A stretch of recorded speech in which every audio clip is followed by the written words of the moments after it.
Magandang hapon mga kabay. Meron po akong approve repair dito. Bali ang papalitan lang natin mga kabay is field coil. Ayan. Pero yung field coil niya kasi kasama na po sa housing, kaya bago na rin po yung field housing na papalitan natin. Ito po yung luma niya mga kabay. Ayan. Dapat field coil lang. Yung nga lang assembly kasi. Kaya kinabit ko na rin po. So yan mga kabay, samahan nyo po ako. So yan mga kabay, kakabit ko na po. Ayan. Kakabit na po natin.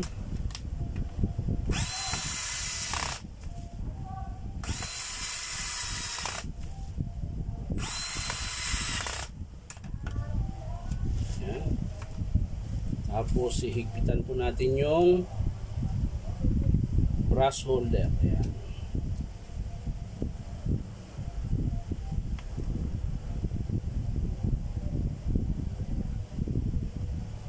Yan. Tigas ah.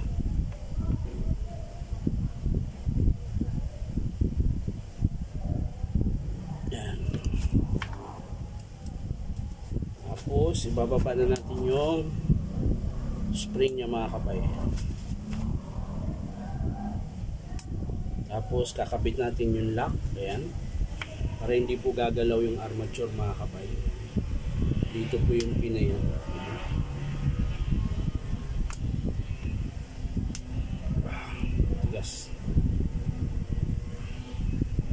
Yan. Tapos takip mga kabay. Cover. So ang next mga kabayo, ito na. Kakabit na natin siya sa field coil. Yan. Ganon din po yung kabila mga kabay. Sa field coil din po yan. Yan. Yun po yung supply niya ng kuryente mga kabay. Yan, tapos takip.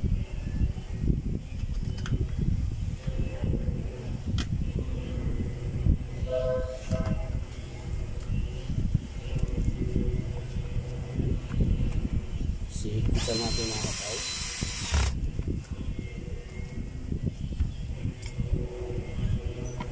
Siyempre dito.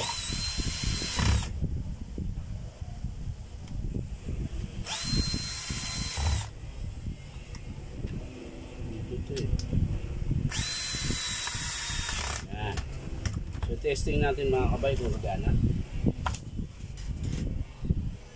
Test natin kung gagana siya.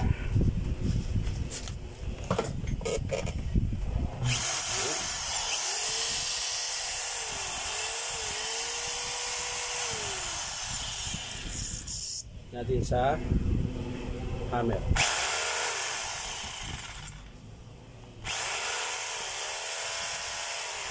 Check natin yung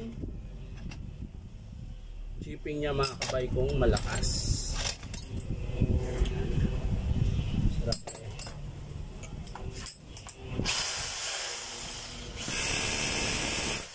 Ito po yung shipping mga kabay. Ito po yung drill lang.